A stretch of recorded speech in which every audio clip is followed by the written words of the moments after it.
So, hey guys, welcome back to All About Football. As you all know, Arsenal took Liverpool in the Premier League, which they won by 3 goals to 2, thanks to the goals of Bukayo Saka and Martinelli. For Liverpool, it is Nunes and Roberto Firmino. So, in this video, we're gonna tactical review of what went right for Arsenal and wrong for Liverpool. So, without wasting any further time, let's get started. In this match with an unusual setup with 4-2-3-1 and Arsenal with a regular setup of 4-2-3-1. But from the goal kick, Arsenal defender spread into the pitch, whereas Partey as a single pivot, and their front three spreaded the pitch where Odegaard and Xhaka also stayed very high, and their fullbacks also stayed very high. Now, here from the defense, Darwin Nunes and Luis Diaz were able to mark their two centre backs of Arsenal, whereas Jota on Thomas Partey, and from here Salah will take on his Arsenal fullback, and Simikas were highly aggressive. He had the freedom to take Ben White.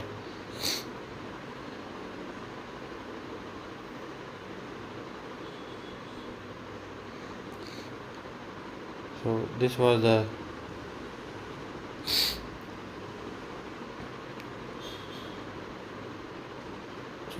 shape building out from the back. But Arsenal did not tend to take this risk, as you all know that Liverpool is highly aggressive, and as you can see there is no one to pass to build up from the back. So instead of that, Odegaard went long from here, winning the second balls. But in an open play, usually we see from Arsenal one of their fullbacks tuck inside to provide various options into the midfield. But in this match, they were particular making three but wide wider three than usual. But this was all normal for Arsenal. As I said in this open play that Liverpool were having problems in the midfield, as they were barely outnumbered with 3 versus 2 whenever Liverpool were trying to be aggressive.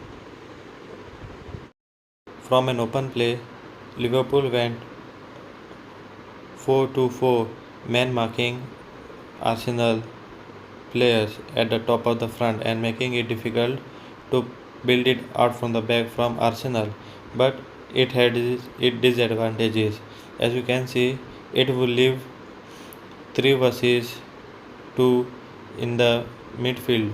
This is because Odegaard and Xhaka will always occupy this half spaces, so Thiago and Henderson will drop deep to cover them, and this would leave a space in the midfield. So Liverpool adopted in a 4-4-2, where they brought both of their wingers drop deep, and this allowed Thiago and Henderson to remain on their wing.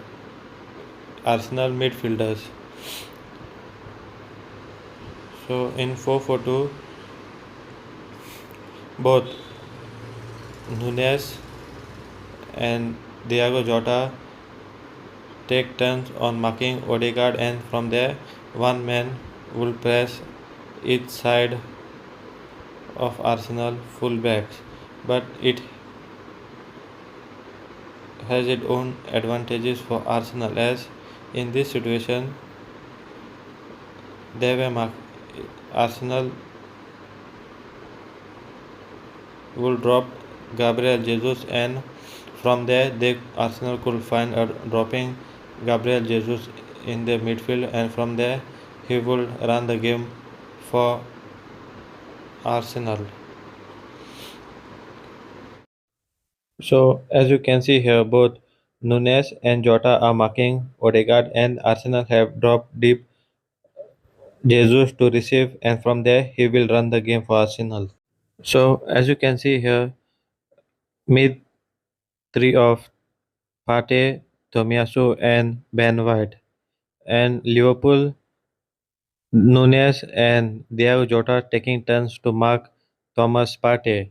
And as you can see here, also Arsenal centre back has the ball and he is going to pass it to White. Then Luis Diaz is aggressive on his marking and he is going to jump on White, leaving space in the midfield, and it is difficult for Liverpool. Liverpool defending in 4-4-2. Liverpool were not leaving gaps in the midfield and making it more difficult for Arsenal to progress the ball. So in this case, from the wings, whenever Tomiyasu had the ball, he would drive forward with the ball, attracting more Salah to leave his position. And from here, he could easily find Martinelli, who is more dangerous on one-way V1s, and he could take easily on trend, and from there he could look for a cutback or a cross, or he could find Xhaka's third man run in the half spaces by attracting trend towards him. This will leave space for Xhaka for a third man run. So Arsenal were dangerous in one when we won against Liverpool. So here's another example. As you can see here, Saliba has the ball and Mohamed Salah is ready to jump on Tomiyasu if Saliba passes the ball to Tomiyasu, leaving Martinelli 1v1s against Trent. So this is how Liverpool were dragged out from their position, which I explained it earlier, to create space in the midfield. But Saliba instead passing it to Tomiyasu, he goes long and he passes to Martinelli, which Martinelli brilliantly control it against Joe Matip and win the battle. And he later on passes to Odegaard, which is again a poor finish from Odegaard. He did not could not generate power to finish into the back of Liverpool goals. This pattern could be seen on both the wings. Now, due to the formation of Liverpool in a 4-4-2, it was very difficult to make counter attacks for Liverpool as their wingers would be so deep and usually they had to cover a lot of ground. So it was very difficult whenever there was break to counter attack for Liverpool, and especially on the right hand side they dropped deep. Luis Diaz or whoever it was is dropped deep against Buyaka Saka, as you all know that he is very dangerous on 1v1, so they were making 2v1s. But from here Ben White usually made a overlapping run, dragging a man from defense towards him, leaving 1v1 for Saka, who can drift inside, and then from here he can take a shot or look into the pass. So due to defensive shape of Liverpool, it was very difficult for them to make counter attack. So problems continue for Liverpool, but Arsenal are at the top of the table and Liverpool has to improve. So that's it for me, guys. If you like my video, then please subscribe, like, share, and comment. Until next time, peace out. Thank you.